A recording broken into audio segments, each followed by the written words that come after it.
When governments legalize controversial markets, they are not making a moral statement. They are making a governance choice. Few cases illustrate this better than the contrasting approaches taken by Amsterdam and Nevada toward legalized sex work.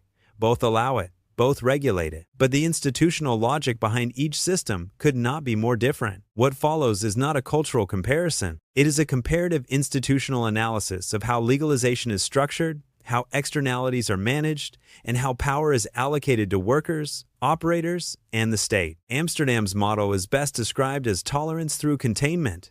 Sex work is legal, but spatially constrained. It is concentrated into specific geographic zones, most famously the red light district. The state does not operate brothels. Instead, it licenses, premises, enforces zoning, and regulates health and safety through inspection and municipal oversight. The underlying institutional logic is visibility. By allowing sex work to occur openly within defined boundaries, the city seeks to reduce underground activity, concentrate enforcement resources, and make the market legible. Windows replace back rooms. Streets replace hidden venues. The assumption is that visibility deters abuse and lowers violence. Externalities are managed geographically. Noise, foot traffic, drug activity, and tourism pressure are absorbed within a known area. Policing is concentrated. Public health outreach is localized. The city accepts disruption in one place to protect the rest of the urban fabric. This model treats sex work as an urban phenomenon to be managed rather than eliminated. Worker power in this system is mixed. On one hand, workers operate as independent contractors, renting window space. They can choose hours, negotiate directly, and move between locations. On paper, autonomy is high. On the other hand, dependence on landlords, exposure to tourism-driven demand, and informal power structures limit that autonomy. While the market is visible, it is not necessarily insulated from coercion or economic pressure. Now consider Nevada's model. Nevada's legalization is not tolerant, it is conditional. Brothels are legal only in certain rural counties. They require explicit licenses. Operators must comply with extensive health, security, and reporting requirements. Workers undergo mandatory health checks. Transactions are regulated. Locations are isolated from population centers. The institutional logic here is containment through regulation.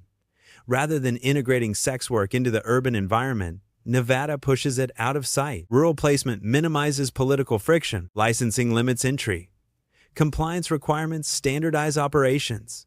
Externalities are controlled administratively rather than spatially. Crime is managed through surveillance and private security. Health risks are managed through testing protocols. Community disruption is minimized by geographic separation. This system prioritizes predictability over openness. Worker power in Nevada looks different. Workers are typically employees or contract workers within licensed establishments. They operate under house rules. Pricing, scheduling, and client selection are often mediated by management. Autonomy is constrained, but there are trade-offs. Health protections are stronger. Physical security is formalized. Legal status is clear. Violence is lower. The work environment is structured, monitored, and legally defensible. From a governance perspective, Nevada's model treats sex work as an industrial activity rather than a social phenomenon. Which system better controls externalities? Amsterdam's model excels at transparency but struggles with spillover. Tourism, pressure, petty crime, and informal markets persist because openness invites adjacent activity. The state must continuously recalibrate tolerance as neighborhoods gentrify and political pressure rises. Nevada's model excels at insulation. Externalities are minimized by distance and regulation. But insulation comes at the cost of scale. The market remains small, geographically limited, and politically marginal. Which system gives workers more power? Amsterdam offers more day-to-day autonomy but less institutional protection. Nevada offers more institutional protection but less autonomy. One prioritizes independence. The other prioritizes safety through control. Power is not eliminated in either system. It is allocated differently. Which system is more politically stable? Nevada's model has endured for decades precisely because it is invisible. Rural isolation reduces voter exposure. Licensing limits growth. The system survives because it does not challenge broader social norms. Amsterdam's model is politically fragile because it is visible. As urban priorities shift toward tourism management, gentrification, and public order, tolerance becomes contested. Legal status does not guarantee permanence. This reveals the deeper lesson. Legalization is not binary, it is architectural.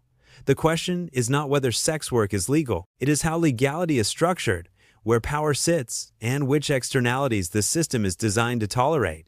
Amsterdam treats sex work as an urban reality to be managed through openness. Nevada treats it as a regulated exception to be tightly controlled. Neither model is morally superior. Each reflects different institutional priorities. One values visibility and autonomy at the cost of spillover.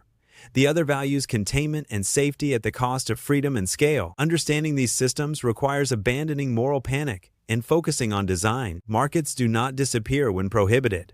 They reorganize. Legalization determines not whether a market exists, but who governs it, who benefits from it, and who bears its costs. For continued institutional analysis of how law and regulation shape contested markets, subscribe.